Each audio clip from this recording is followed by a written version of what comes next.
आपका फिर से एक नए रिवीजन सेशन में। ठीक, आज ब्रह्मास्त्र 3.0 का पॉलिटी का क्या बोलते हैं कि पढ़ने वाले हैं। चैप्टर नंबर 3 जो कि है क्या बोलते हैं प्रस्तावना प्रियम्बल के बारे में पढ़ने वाले हैं। तो पहले पीडीएफ को ओपन कर लेते हैं और स्टार्ट करते हैं फटाफट रिवीजन करना। 30 मिनट के अंदर में हम लोग क्या करेंगे कि पूरे के पूरे प्रियम्बल के इस लेक्चर को रिवाइज कर जाएंगे। ठीक है, तो आइए सबसे पहले देखते हैं कि क्या है भारत का संविधान सभा का उद्देशिका। प्रियम्बल को देखिए प्रस्तावना या उद्देशिका कहा जाता है। इसमें कहा गया है कि कहा गया हम भारत के लोग, क्या कहा गया, हम भारत के लोग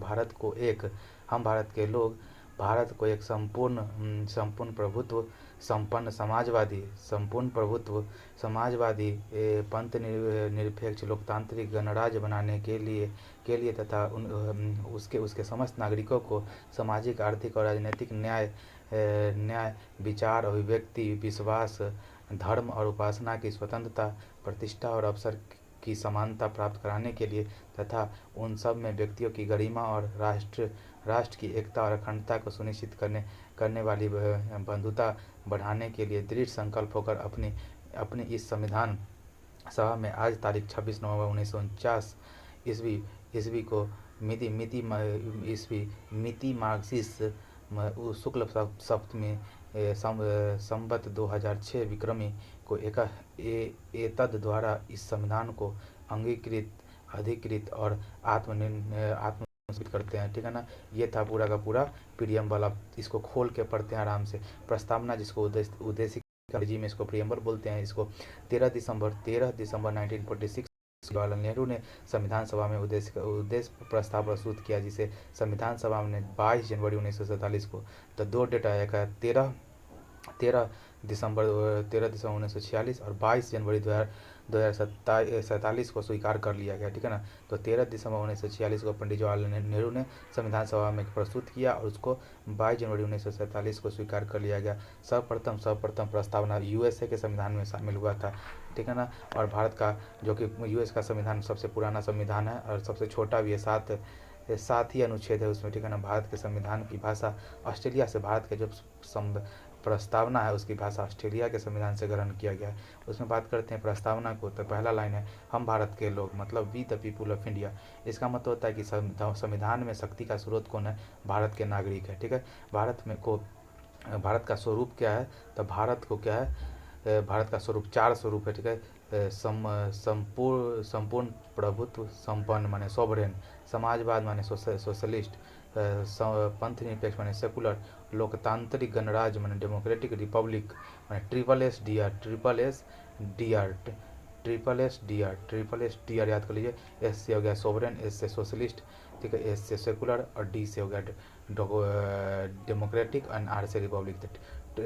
ट्रिपल एस डी आर से याद कर लीजिए। भारत का स्वरूप क्या है, 5 स्वरूप का बात किया गया यहाँ पे, ट्रिपल एस डी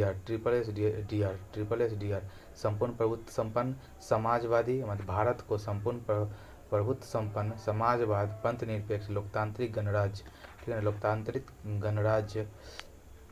ठीक है ना, क्या तो इसका एक खोल के देखते हैं कि एक एक करके क्या मतलब। एक संपूर्ण प्रभुत्व संपन्न का मतलब क्या है कि भारत के आंतरिक एवं बाह्य रूप से स्वतंत्र है, अर्थात भारत विदेश नीति का निर्माण स्वयं करेगा और किसी भी देश का उस पर हस्तक्षेप नहीं किया जाएगा। विदेश नीति का मूल तत्व होता है, भारत की जो विदेश नीति है उसका मूल तत्व है राष्ट्रीय हित होता है। ठीक है ना, समाजवाद का मतलब क्या है, सोशलिस्ट का मतलब है कि सरकार संसाधनों को समता पूर्वक वितरण करेगी। ठीक है, आगे बात तीसरा है पंथ निरपेक्ष सेकुलर, माने भारत राज्य का अपना कोई धर्म नहीं होगा, अर्थात भारत के लिए सभी धर्म समान होंगे। ठीक है, अगली बात है, चौथा बात है डेमोक्रेटिक लोकतांत्रिक। उसका मतलब होता है अब्राहम लिंकन का कोट है कि जनता के द्वारा, लोकतांत्रिक कौन होता है, जो जनता के लिए जनता के द्वारा चुना गया शासन होता है, उसको लोकतांत्रिक कहा जाता है। वैसा देश जिसमें सार्वभौमिक वयस्क मताधिकार हो, मजबूत विपक्ष हो और स्वतंत्र न्यायपालिका हो, उसको लोकतांत्रिक कहा जाता है। उसके बाद है रिपब्लिक। ठीक है ना, वैसा देश जिसका राष्ट्राध्यक्ष वंशानुगत न हो, जैसे कि यूके का है। ठीक है ना, जैसे इंडिया में राष्ट्रपति का क्या होता है, अप्रत्यक्ष रूप से चुनाव होता है, वो रिपब्लिक कहलाता है। आगे बात करते हैं भारत का नागरिक। भारत को नागरिक को 3 प्रकार का न्याय, 5 प्रकार का स्वतंत्रता और 2 प्रकार का समता, मैंने 3 प्रकार का न्याय, जस्टिस कितने तरह का, 3 तरह का, लिबर्टी कितने तरह का, स्वतंत्रता 5 तरह का और समता 2 तरह का। 3 5 3 8 2 10 टोटल। ठीक है ना, तो 3 न्याय, 5 स्वतंत्रता और समता 2, ठीक है ना। तो बात करते हैं कि न्याय में कैसे सामाजिक आर्थिक और राजनीतिक, सामाजिक आर्थिक और राजनीतिक SEP, ठीक है ना। Socially economically and politically, socially economically and politically SEP, ठीक है ना। बात लिबर्टी का है तो विचार, ठीक है ना, विचार अभिव्यक्ति, ठीक है ना, विचार अभिव्यक्ति विश्वास, विचार अभिव्यक्ति विश्वास, ठीक है, विश्वास धर्म उपासना, विचार अभिव्यक्ति विचार अभिव्यक्ति विचार हो गया, एक तो विचार हो गया, अभिव्यक्ति हो गया, विचार अभिव्यक्ति विश्वास धर्म और उपासना, धर्म और उपासना। और समानता का बात करें तो प्रतिष्ठा माने स्टेटस का और अवसर माने अपॉर्चुनिटी का समानता मिलेगा, ठीक है। आगे बात करते हैं क्या विचार और अभिव्यक्ति में क्या अंतर है, कि विचार एक आइडिया होता है, ठीक है ना, और आइडिया पर अगर हम उसको एक्शन में ला देते हैं, किसी भी आइडिया को अगर एक्शन में ला देते हैं तो वो अभिव्यक्ति हो जाता है, एक्सप्रेशन हो जाता है, ठीक है। आगे बात करते हैं कि व्यक्ति की गरिमा और राष्ट्र की एकता एवं अखंडता, ठीक है ना। मेन फोकस क्या करना है कि लोग अगर रहे भी तो डिग्निटी के साथ रहे, ठीक है ना। व्यक्ति की गरिमा और राष्ट्र की एकता एवं अखंडता पर फोकस दिया जाएगा। और प्रस्तावना में दिनांक है 26 नवंबर 1949, 26 नवंबर 1949, 26 नवंबर 1949 को माघ शीर्ष शुक्ल सप्तमी विक्रम संवत 2006, माघ शीर्ष शुक्ल सप्तमी विक्रम संवत 2006। प्रस्तावना में दिनांक कब का है 26 नवंबर 1949, 26 नवंबर 1949, माघ शीर्ष शुक्ल सप्तमी विक्रम संवत 2006 को अंगीकृत किया जाता है, अधिनियमित किया जाता है और आत्मसमर्पित किया जाता है। माने कि अंगीकृत मतलब होता है एडॉप्ट करना, माने भारत की जनता संविधान को स्वीकार करती है। अधिकृत माने इनेक्ट करना, माने संविधान को लागू किया जाता है। और आत्मसमर्पित माने गिव टू आवर सेल्फ, माने स्वयं को संविधान सौंपना, ठीक है। आगे बढ़ते क्या क्या प्रस्तावना संविधान का भाग है, वर्तमान में प्रस्तावना संविधान का भाग है, बट शुरुआत में नहीं था, ठीक है ना। आगे बात उसके बाद कब केस हुआ था, बेरूबाड़ी मामला हुआ 1960 में, बेरूबाड़ी मामला हुआ 1960 में, जिसमें सर्वोच्च न्यायालय ने कहा कि प्रस्तावना संविधान का भाग नहीं है, ठीक है ना, बेरूबाड़ी मामला में, ठीक है ना। लेकिन क्या हुआ कि 24 अप्रैल 1973 को बहुत ही ऐतिहासिक दिन हुआ, ठीक है ना। इसमें क्या हुआ कि 13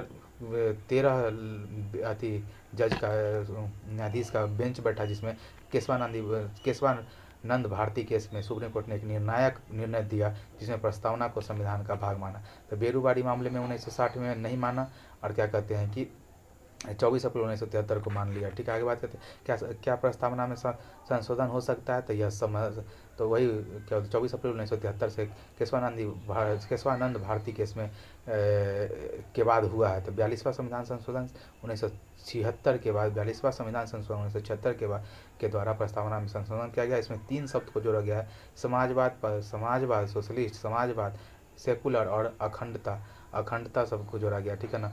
समाजवाद पंथ निरपेक्ष और अखंडता, समाजवाद पंथ निरपेक्ष और अखंडता को जोड़ा गया, ठीक है। आगे बात करते हैं कि सवाल तीसरा है, क्या प्रस्तावना न्यायालय में परिवर्तनीय है क्या, इन्फोर्स। तो परिवर्तनीय, इन्फोर्स का मतलब होता है उल्लंघन होने पर कोर्ट जा सकते हैं क्या, क्या प्रस्तावना का उल्लंघन होने पर क्या हम लोग कोर्ट जा सकते हैं, परिवर्तनीय है क्या। तो यहाँ पर मौलिक अधिकार परिवर्तनीय है, ठीक है, लेकिन प्रस्तावना अपरिवर्तनीय है, ठीक है। कौन कौन सा चीज़ है जो अपरिवर्तनीय है, वो एक प्रस्तावना हो गया, एगो DPSP माने directive principle of state policy, और मौलिक कर्तव्य, ये तीन चीज़ अपरिवर्तनीय है। कौन कौन, प्रस्तावना, DPSP और मौलिक कर्तव्य।